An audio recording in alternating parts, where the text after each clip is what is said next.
passionnant. Première question, finalement assez simple, mais quand même compliquée. Que sait-on aujourd'hui réellement des liens entre pollution et pathologie, maladie?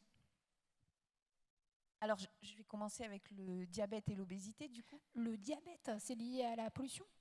Alors, je vais commencer par la base, à savoir déjà définir ce qu'est un diabète. Donc, un diabète, ça se définit par une élévation trop importante du taux de sucre dans le sang. C'est ce qu'on appelle une hyperglycémie. Et finalement, cette hyperglycémie, elle est dangereuse parce qu'elle est susceptible d'entraîner un certain nombre de complications sur l'organisme. Et on sait aujourd'hui en France que le diabète, c'est par exemple la première cause de perte de vision en France. C'est la première cause d'insuffisance rénale et de mise en dialyse. Ce sont des termes que tout le monde connaît, la mise en dialyse. Et c'est aussi la première cause d'amputation de jambes, si on exclut les accidents de scooter, de voie publique. Donc, ce qui vous démontre que le diabète, c'est une maladie avec des conséquences graves.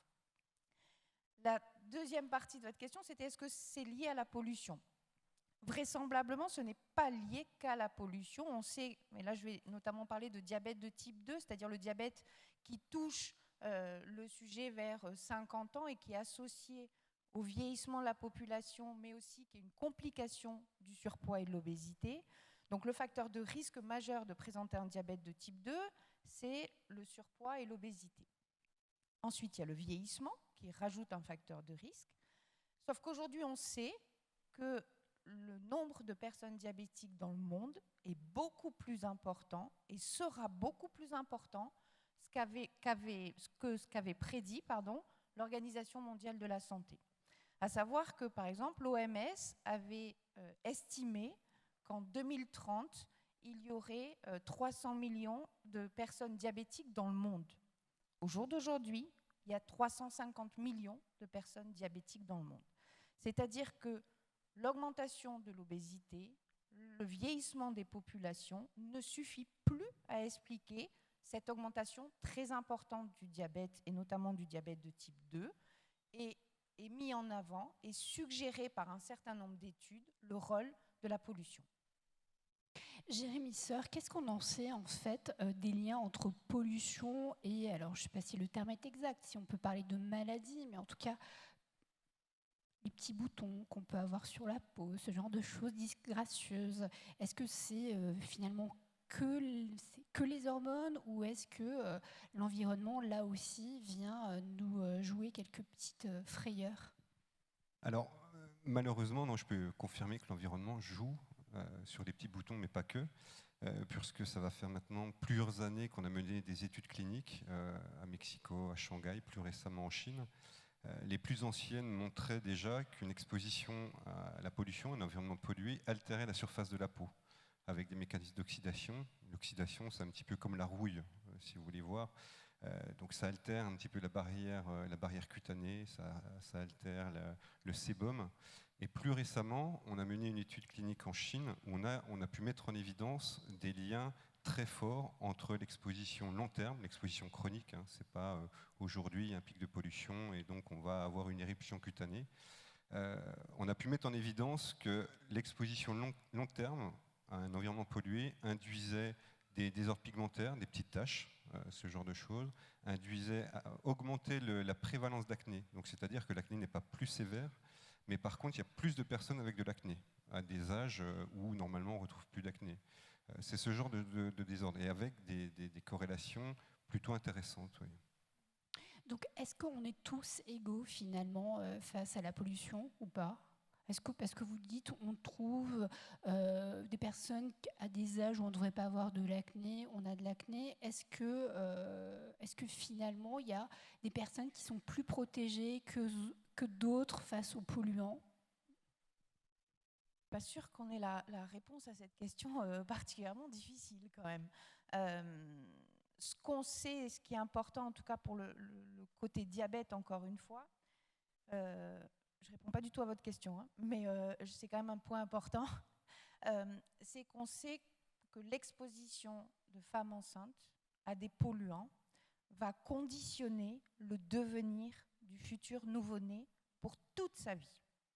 C'est-à-dire qu'une femme enceinte qui est soumise à la pollution le bébé qu'elle porte va avoir des modifications dans ses gènes, ce qu'on appelle des modifications épigénétiques, qui vont s'exprimer après la naissance et notamment pendant l'enfance, pendant l'adolescence et à l'âge adulte.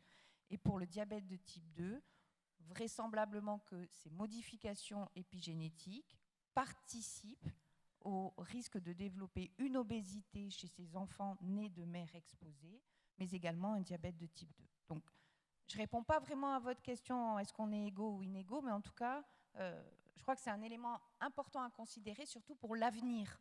Parce que là, on parle d'aujourd'hui, 18 octobre, mais aujourd'hui, 18 octobre, les femmes enceintes, elles vont avoir des enfants qui auront les conséquences de la pollution qu'a subie leur maman.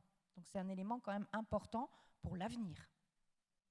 Alors, autre question, alors là, je ne sais pas si vous arriverez à y répondre, mais on est entouré par beaucoup de polluants. Est-ce qu'on sait quels sont les polluants finalement les plus dangereux, les plus nocifs, et quid de ce fameux cocktail entre polluants, des effets du mélange des polluants entre eux sur la santé de chacun d'entre nous? Qu'est-ce qu'on en sait finalement? Est-ce que on est toujours dans des hypothèses ou la recherche a avancé?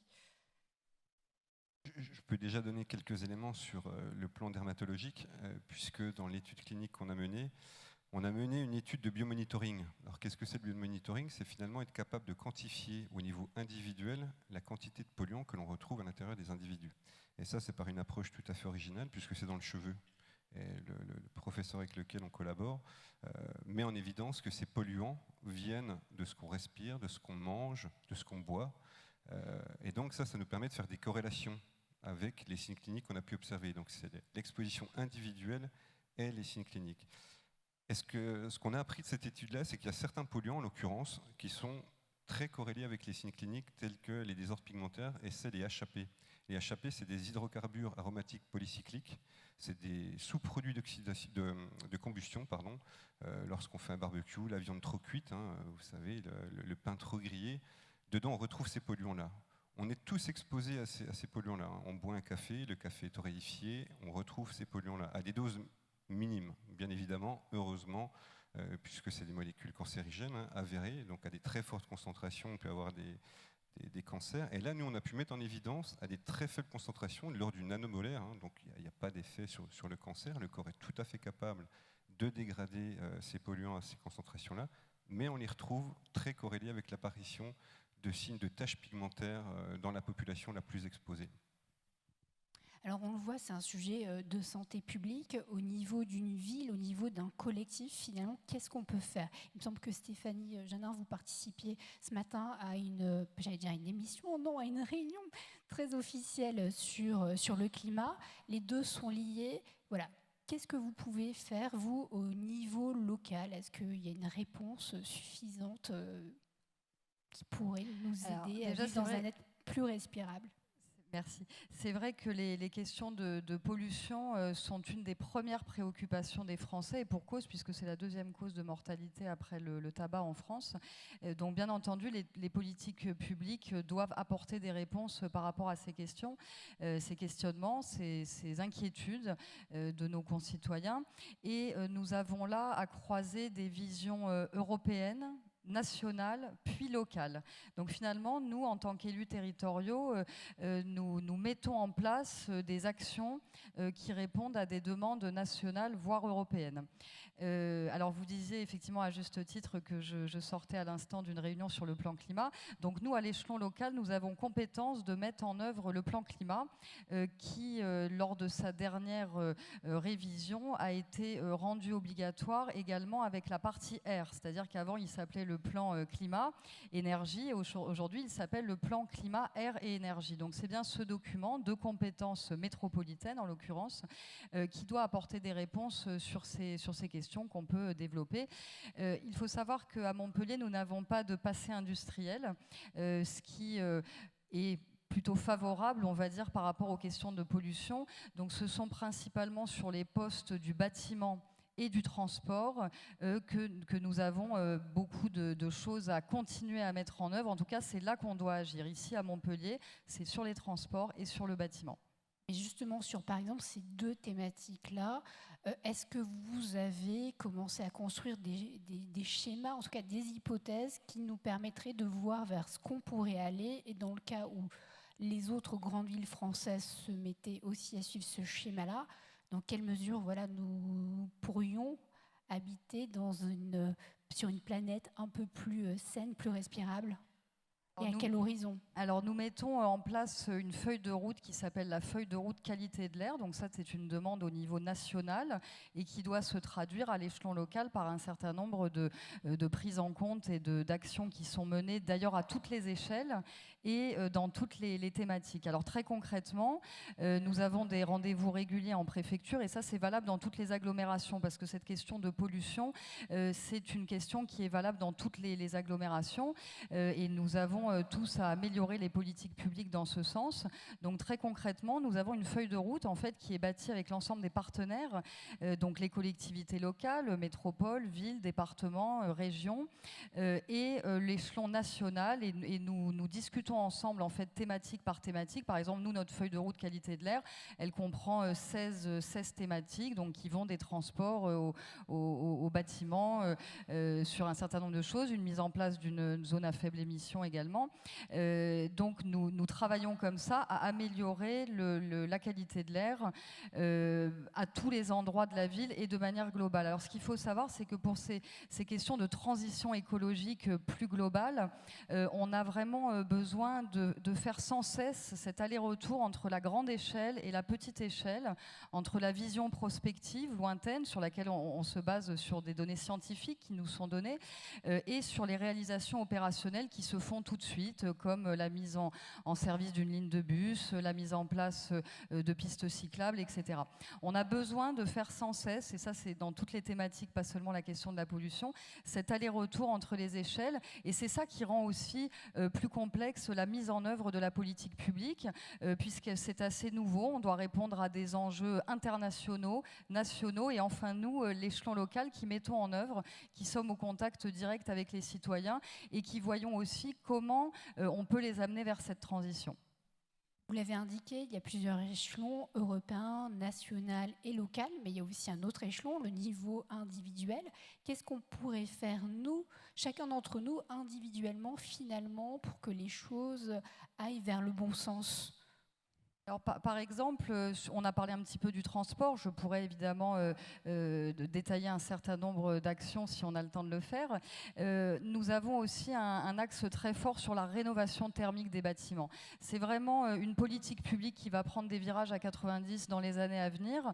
D'abord parce qu'on nous le demande à l'échelon national, et puis parce qu'en termes de transition écologique, c'est une thématique sur laquelle les politiques publiques n'ont pas été très avancées ces dernières décennies, ou alors ponctuellement, c'est-à-dire pas dans la massification. L'État nous dit aujourd'hui de rénover 500 000 logements par an. Comment ça se traduit dans les territoires? Quels outils avons-nous pour le faire? Et donc là, à la métropole de Montpellier, on a pris quand même ce sujet à bras-le-corps depuis plusieurs années et nous accompagnons un certain nombre de copropriétés dans l'aide à la décision et à la mise en œuvre de projets de rénovation thermique qui permettent donc de jouer sur plusieurs leviers. Évidemment, la question de la pollution, la limitation des gaz à effet de serre, et puis aussi une dimension économique, parce que ce sont nos entreprises locales qui peuvent réaliser ces travaux de manière non délocalisable. Et puis enfin, une dimension sociale, puisqu'aujourd'hui, la précarité énergétique devient un des curseurs et facteurs de précarité les plus visibles aujourd'hui. Et je crois que la palette de personnes que vous avez proposées autour de cette table est assez représentative de la complexité de ces questions de pollution et d'environnement de manière générale, puisque vous alliez là des citoyens qui s'engagent en politique à un moment donné, un professeur, l'aspect scientifique, c'est-à-dire qu'on a besoin de données scientifiques pour pouvoir savoir si nous allons dans le bon sens ou pas et comment rectifier. Et enfin, la dimension économique, puisque c'est vraiment tout un écosystème qu'on doit embarquer dans ces changements. Jérémy, Ariane, est-ce que vous avez des recommandations plus pratiques pour finalement à la maison, après avoir rénové notre appartement, avoir fait en sorte de dépenser moins d'énergie? Je rebondis sur votre exemple. Est-ce que aussi on peut adopter des comportements plus Qu'est-ce que Oui, vous nous alors, conseillerez? Je pense que déjà, on peut lutter contre les polluants alimentaires, ne serait-ce que par des petits conseils assez simples, c'est-à-dire qu'il faut peler, laver les fruits et légumes, les peler, ne pas manger la peau du poulet, par exemple, ne pas faire réchauffer les aliments dans des barquettes en plastique qui sont richissimes en polluants. Pour la pollution atmosphérique, je n'ose pas dire le vélo parce que c'est vrai que c'est compliqué quand il n'y a pas beaucoup de pistes cyclables, mais on va y venir. Mais effectivement, voilà, tout ce qui va être transport en commun ou vélo par rapport à la pollution atmosphérique. Moi, j'aime bien, je trouve que effectivement, il faut que le politique s'engage, mais je trouve que le citoyen dont je fais partie peut aussi impacter sur sa santé. C'est-à-dire que les politiques vont mettre en œuvre des choses qui ne vont pas se faire du jour au lendemain, on le voit bien et on le comprend bien. Et je crois que nous, à notre échelon, on peut aussi participer à cette lutte contre la pollution pour nous-mêmes, mais aussi pour les autres. Et là, on est inégaux. C'est-à-dire que, effectivement, celui qui habite à 25 km de Montpellier, lui, il va avoir beaucoup de difficultés pour venir travailler en vélo. Mais moi qui habite à 3 km de mon lieu de travail, eh ben, je vais travailler en vélo. Et là, je crois qu'on ne peut pas demander les mêmes efforts aux différents citoyens en fonction de leur mode de vie, de leurs possibilités, etc. Il y a plein de paramètres qui rentrent en compte. Chacun doit participer à son niveau. Moi, j'aime bien cette théorie du colibri où chacun apporte sa petite goutte à l'échafaudage, en sachant que, bien évidemment, il faut qu'il y ait un engagement politique parce que nous seuls, on ne pourra pas faire la révolution dont on a besoin. Béatrice, si tu me le permets, j'aimerais juste réagir sur peler les fruits et légumes. On dit souvent que les vitamines sont dans la peau des fruits et légumes, donc c'est une idée fausse. Je me permets de réagir à ce propos. Non, ce n'est pas une idée fausse, mais on dit aussi que pour lutter contre les polluants, il ne faut plus manger de poisson. Alors vous allez me dire que le poisson est hyper bon pour la santé. Donc vous voyez qu'on tourne un peu en rond. Donc il faut essayer de trouver un équilibre qui est franchement dur à conseiller, parce qu'évidemment, on n'a pas le contenu en polluants des poissons qu'on consomme. Mais pour la santé, on sait très bien que la consommation de poissons est associée à un bénéfice. Voilà, c'est un peu une réponse sans répondre, mais c'est difficile comme question.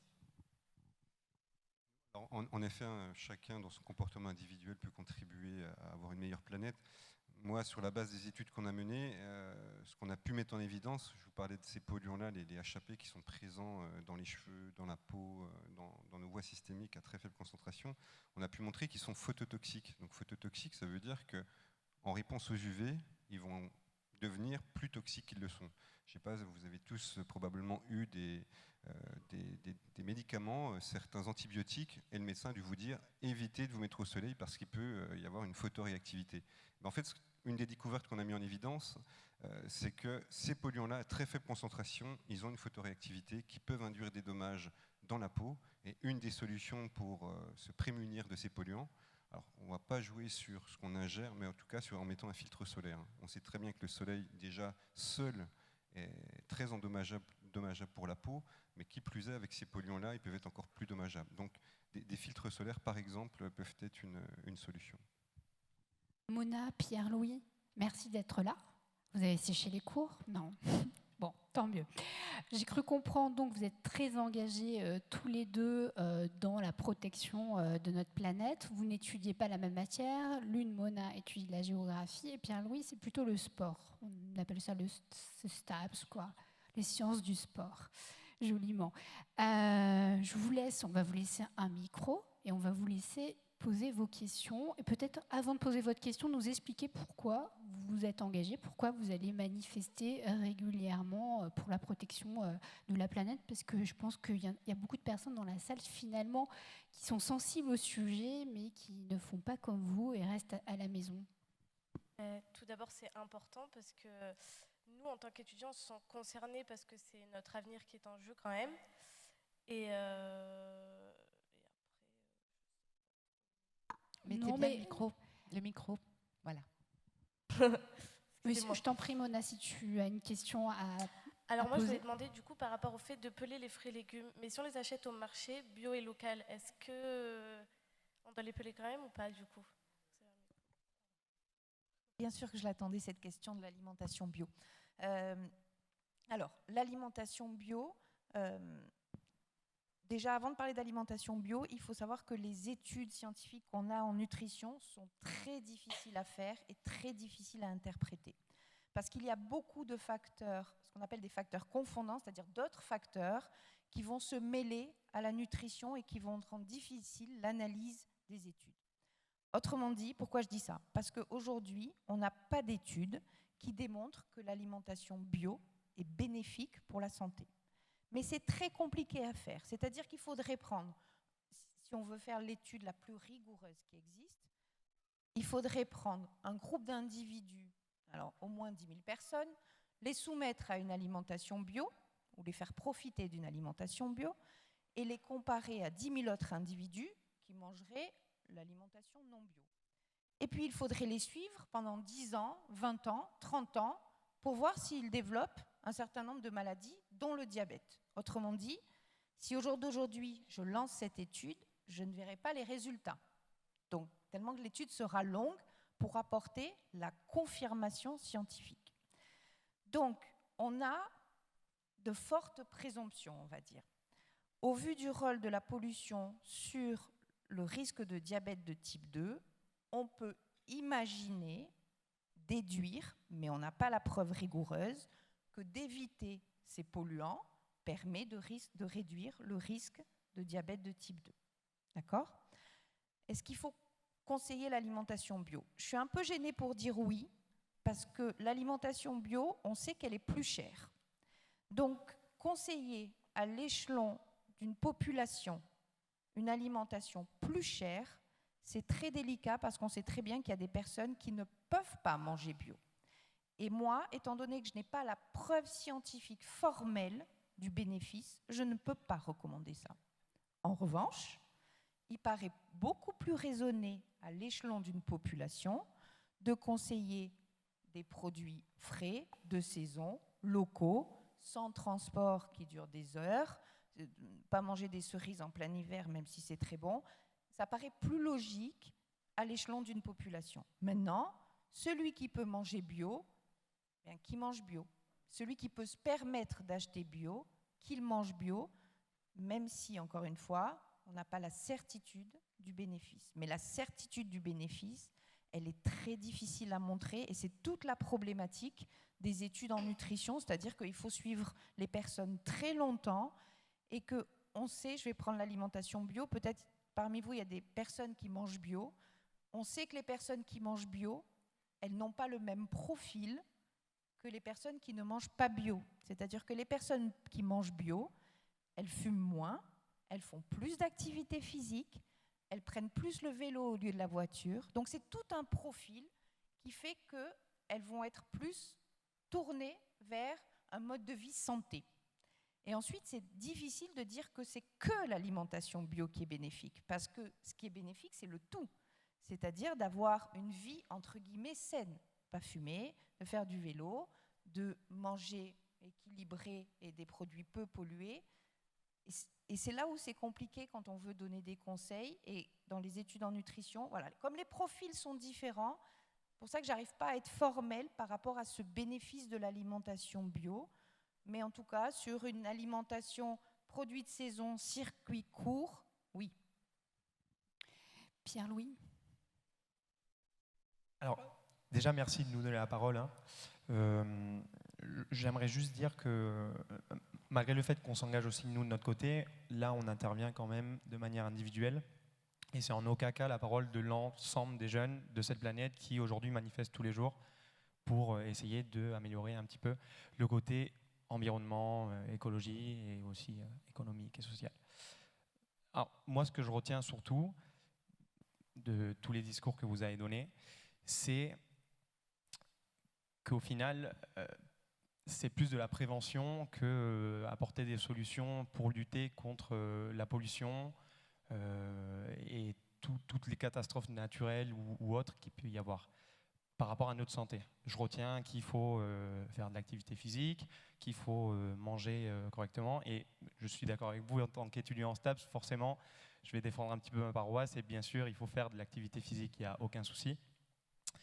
Là où c'est compliqué, c'est que nous, on essaye de le faire en tant que jeunes, mais on a beaucoup de mal à sensibiliser tout le reste de la population. Et c'est là où on pêche un petit peu, nous, de notre côté, et qu'on n'arrive pas à trouver des acteurs qui s'y donnent réellement corps et âme à la sensibilisation des actions de prévention pour lutter contre la pollution et, ceci dit, pour la santé du coup et des jeunes, mais aussi de tout le reste.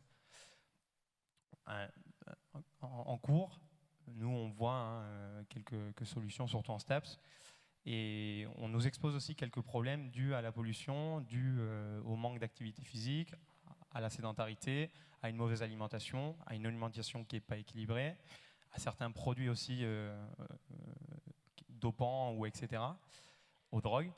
Et du coup, j'ai perdu le fil que j'avais à donner, mais... J'étais en train de dire que finalement, dans tout ce que tu avais entendu, il y avait beaucoup, on soulignait la partie prévention, tu vois, je t'écoute, oui, merci, et que finalement, tu n'avais pas entendu beaucoup peut-être d'engagement dans l'immédiat, dans qu'est-ce qu'on peut faire pour éviter les catastrophes naturelles qui sont en cours. C'est exactement la conclusion. Peut-être que Madame Janin peut répondre en tant qu'acteur public, parce que j'ai l'impression que tu ne te sens pas accompagnée dans tes combats, Pierre-Louis.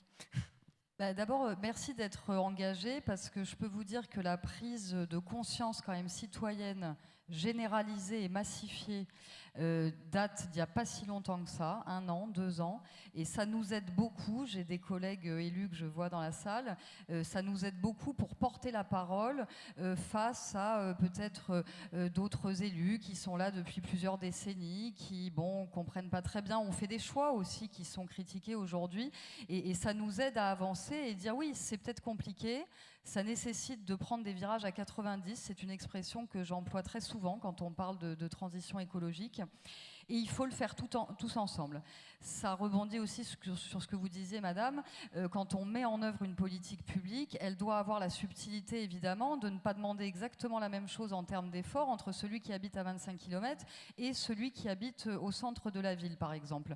Et je pense avec beaucoup de conviction que les changements de pratiques autour de la transition écologique de manière générale et de la pollution en particulier doivent venir surtout par le confort, le plaisir. On ne peut pas être dans la sanction. En tout cas, on a beaucoup plus de mal à ce qu'une politique publique soit efficace quand on est dans la sanction. Je prends l'exemple du vélo. Vous ferez adhérer beaucoup plus de gens au vélo si ils gagnent du temps dans leur trajet, ils y trouvent eux-mêmes un confort, une qualité de vie, plutôt que si vous les sanctionnez en les obligeant. Parce que finalement, obliger dans une démocratie, c'est assez compliqué et c'est tant mieux comme ça. Donc merci pour cette mobilisation qui nous aide à avancer, je dirais, encore plus vite dans les politiques publiques.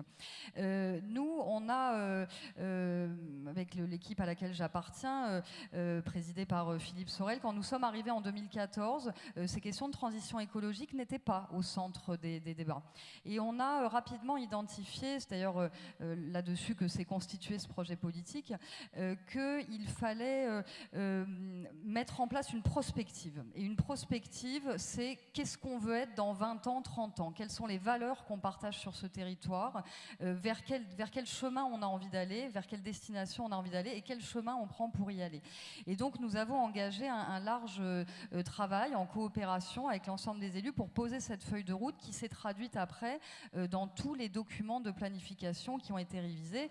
Et par exemple sur la question des transports, alors évidemment sur les transports, il y a une vision lointaine et puis on doit avoir un certain nombre d'étapes pour y arriver et nous avons par exemple mis un accent très particulier pour les années à venir sur la question des vélos. Et d'ailleurs vous voyez qu'on en parle beaucoup, on en a cité tous plusieurs fois, on voit bien qu'on doit vraiment décarboner nos transports, nos trajets, aussi intégrer le fait que tout le monde ne peut pas le faire de la même manière. D'ailleurs, il y a une partie de la population qui ne peut pas monter sur un vélo. Il faut aussi l'entendre et l'admettre. Et nous avançons pour pouvoir accompagner les citoyens à transformer leurs pratiques. Et on est vraiment dans une concomitance indispensable et essentielle entre la politique publique et le comportement individuel. D'ailleurs, je crois que c'est assez généralement compris et entendu. L'un ne va pas sans l'autre. On peut faire les meilleures politiques publique du monde, si les citoyens individuellement, par exemple sur la question des déchets, tout simplement, le tri, ne modifient pas leurs pratiques individuellement, ça ne marchera pas. Et individuellement, on peut avoir la meilleure volonté du monde, si la politique publique ne suit pas, ça ne marche pas. Donc c'est vraiment quelque chose qui se fait conjointement. Alors évidemment, quand on traite ces questions-là, je ne vous cacherai pas qu'on oscille entre l'enthousiasme et le désespoir, et parfois au sein de la même journée. Donc ça, je crois que c'est quelque chose qu'il faut aussi admettre. Pourquoi ? Parce qu'on on assiste à une véritable transition de notre société de manière générale. Hélène, Oui. je vais te laisser la parole pour laisser la parole au public. Absolument. Si j'imagine que dans le public, vous avez des questions, donc peut-être... Alors, je vois une main ici au 3e rang, s'il vous plaît. Ah ben voilà, commencez. Je vous en prie, on vous écoute.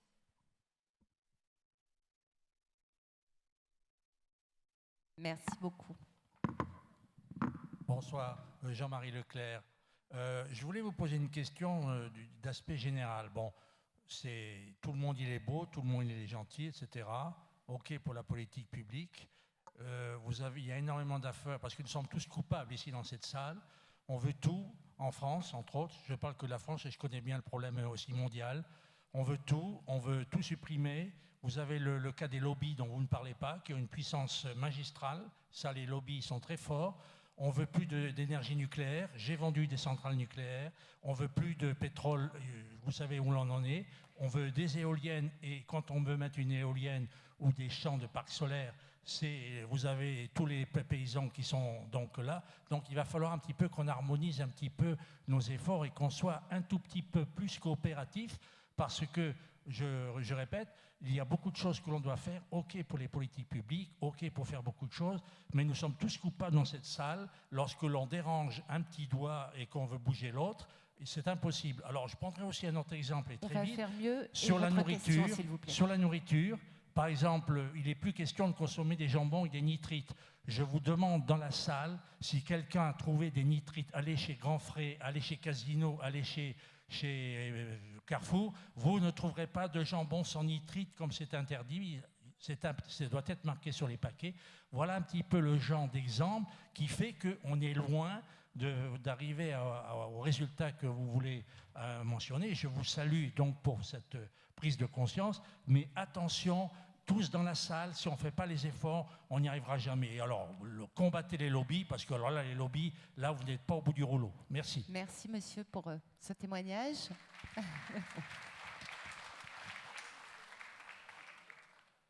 Alors, est-ce qu'il y a une autre... Oui, je vois une main qui se lève juste, monsieur.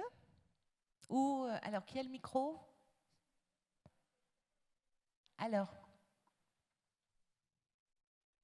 monsieur, on vous écoute. Oui, pour une bonjour. question. Aujourd'hui, je suis venu à vélo.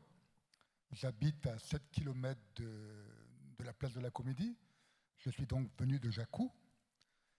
J'ai pris des risques énormes à descendre la route de Castelnau. Il n'y a pas de piste cyclable. On passe entre les voitures. J'aurais pu me faire écraser 10 fois. Après, je prends le long du cimetière. Je ne sais plus comment s'appelle cette rue. C'était sur une piste cyclable non séparée de la route, donc pas protégée. Brutalement, un scooter est vu brutalement sur la piste cyclable pour éviter les bouchons. Il a failli me mettre par terre. Donc c'est bien les pistes cyclables, mais il ne faut pas faire n'importe quoi. Une piste cyclable, elle doit être protégée des voitures, comme on voit en Allemagne, comme on voit en Hollande. Nous, on fait des pistes cyclables sur les trottoirs. On n'a pas de protection par rapport aux voitures. Et les voitures, quand elles ne peuvent pas se garer à Montpellier, elles se garent sur les pistes cyclables. Donc je crois qu'il y a vraiment une politique à faire en matière de pistes cyclables. On en est très très loin. Madame Janin. Merci. Alors, est-ce qu'il y a juste, si vous pouvez juste vous manifester pour la prochaine question. Juste, Hélène, on va laisser peut-être Bien Madame sûr, Janin bien sûr. répondre, même si ce n'est pas tout à fait une question. Mais...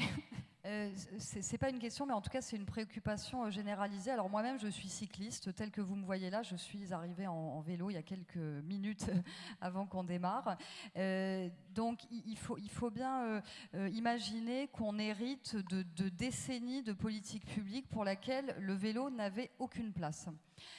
Aujourd'hui, là encore, virage à 90, bon, 34 km quand même de pistes cyclables qui ont été réalisées pendant ces dernières années, et effectivement une véritable vélorussion généralisée qui se fait en partenariat avec les associations, parce qu'alors s'il n'y a pas un meilleur acteur pour faire les retours d'expérience sur le terrain, c'est le cycliste. Le cycliste, il sait exactement tout ce que vous venez de décrire là, et celui qui fait tel trajet, il n'y aura pas meilleur expert que lui pour savoir qu'est-ce qui est à améliorer. Alors, il y a la réalisation des pistes cyclables, bien entendu. Il y a la question du stationnement sur les pistes cyclables, vous l'avez dit. Il y a aussi la question des arceaux à vélo, hein, où je gare mon vélo et comment je peux le garer en sécurité. Donc, effectivement, on a toute une palette pour permettre au maximum de citoyens, petit à petit, de basculer vers la pratique du vélo en remplacement de la pratique de la voiture. Merci beaucoup. Une dernière question, monsieur? J'avais une question. On a entendu on entend tous les jours d'ailleurs des discours anxiogènes. Le poisson est contaminé, les polluants sont partout, les polluants augmentent l'incidence du diabète, etc. Et en même temps, la durée de la vie augmente. Donc il y a un petit paradoxe.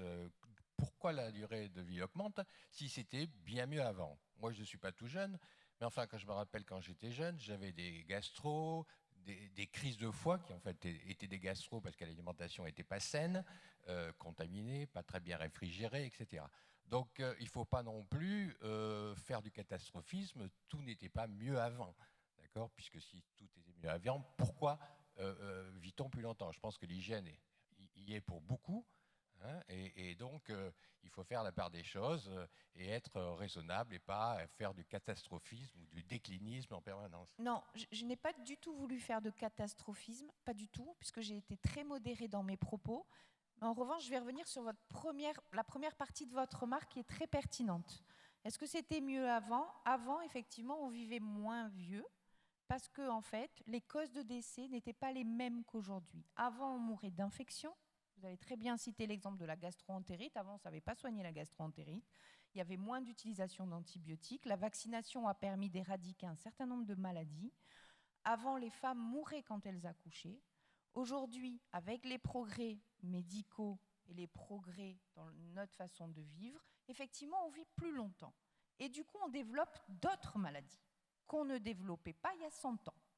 On développe les maladies liées au vieillissement, le diabète de type 2 qui explose, l'Alzheimer dont vous avez entendu parler tout à l'heure. Ce sont des maladies liées au vieillissement qui étaient quasi inconnues il y a une centaine d'années parce que les gens ne vivaient pas aussi longtemps. Donc vous avez raison, l'espérance de vie ne fait qu'augmenter, mais il faut distinguer l'espérance de vie et l'espérance de vie en bonne santé. C'est-à-dire vivre 90 ans si vous avez toutes les maladies de la Terre, pas sûr qu'on puisse parler d'espérance de vie agréable. Et là, on est en train d'évoquer comment est-ce qu'on pourrait vivre plus longtemps en bonne santé. C'est ça, alors moi j'aime pas le terme sujet âgé, mais bon, être un sujet âgé en bonne santé.